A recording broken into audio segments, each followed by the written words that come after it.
Vous connaissez certainement cette voix dans votre tête qui vous dit « tu n'es pas capable » ou « tu ne devrais pas faire ça ». Ce doute qui s'installe au moment où vous allez entreprendre quelque chose d'important, eh bien ça, c'est le manque de confiance en vous. C'est une barrière invisible mais tellement puissante dans votre mental qui pourrait bloquer vos ambitions et votre épanouissement. Voyons comment retrouver confiance en vous en arrêtant de confondre doute et imprudence. Le manque de confiance en soi, c'est comme une ombre qui vous suit partout.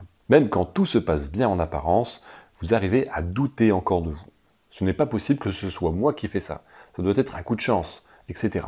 Le doute est un poids qui fait douter de vos compétences, qui freine chaque initiative et empêche de foncer sur les opportunités quand elles sont belles et présentes devant vous.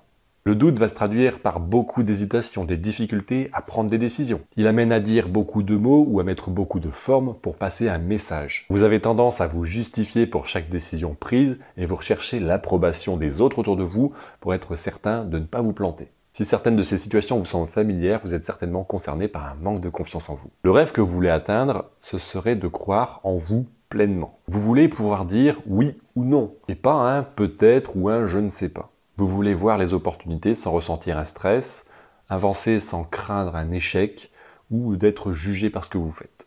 Imaginez cette liberté de se lancer dans un nouveau projet, une nouvelle relation, un nouveau défi, sans avoir la peur de ne pas être suffisante. Vous voulez ressembler à d'autres femmes fortes qui arrivent à montrer qu'elles sont là, sans avoir l'air de craindre quoi que ce soit. Plusieurs causes existent pour comprendre ce manque d'assurance aujourd'hui. Les expériences de vie négatives sont l'une des raisons logiques.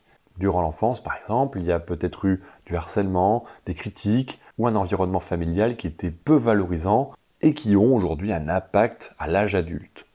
Les traumatismes ou les grosses perturbations émotionnelles de la vie sont quelques exemples d'explications créant ces doutes.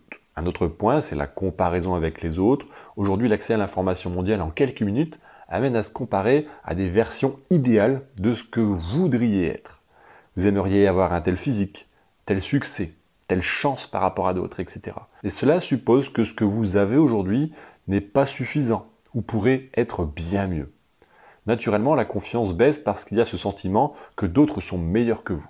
Un autre point, c'est cette croyance au perfectionnisme. Vous pensez que votre valeur est parfois associée à votre performance. De ce fait, vous craignez d'échouer, de ne pas faire assez bien, et donc généralement vous n'allez pas plus loin que votre zone de confort. Tout ça, c'est une manière de penser et de percevoir la vie comme des risques probables d'erreurs et d'échecs plutôt que des opportunités qui permettront de vous améliorer et d'évoluer. Dans tous les cas, tous les obstacles possibles ne sont pas sans issue. Tout le monde a la capacité de s'affirmer d'une manière juste et suffisante pour ne plus être dans cet état de peur et d'aller de l'avant.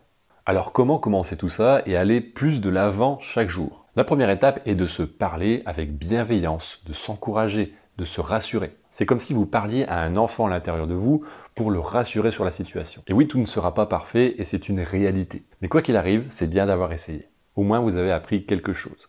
Remarquez également les moments où la voix dans votre tête survient pour vous dire que vous n'allez pas y arriver.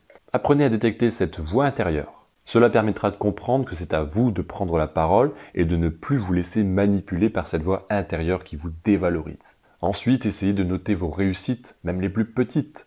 Ça commence comme ça, vous allez voir que vous faites plein de belles choses, sauf que vous ne les voyez pas forcément aujourd'hui. Toutes ces petites actions ne sont pas insignifiantes à faire, justement. Ça donne la preuve que vous êtes capable de faire les choses par vous-même et donc accorder plus de confiance en vous. Le manque de confiance en vous n'est pas une fatalité ou une voie sans issue aujourd'hui. Vous n'êtes pas comme ça, vous n'êtes pas peureux, introverti, ce n'est pas vrai. Enfin, je dis ça, mais si vous êtes convaincu de l'être, forcément vous le serez. Pour avoir plus confiance en soi, il n'y a pas de secret, osez faire des petites actions chaque jour pour commencer, pour voir que vous êtes capable d'y arriver. C'est un travail quotidien de bienveillance envers vous-même et surtout d'actions concrètes mises en place. Ce n'est pas juste en disant « j'ai confiance en moi » que vous allez résoudre le problème. C'est bien par la mise en pratique, le factuel, où vous allez voir des changements. Je vous invite à consulter mon profil ou la description de cette vidéo pour aller beaucoup plus vite et beaucoup plus loin dans vos objectifs et vos projets professionnels et personnels. Merci d'avoir regardé cette vidéo. N'hésitez pas à me poser vos questions en commentaire si vous en avez. On se retrouve bientôt pour un nouveau sujet pour que chaque jour compte.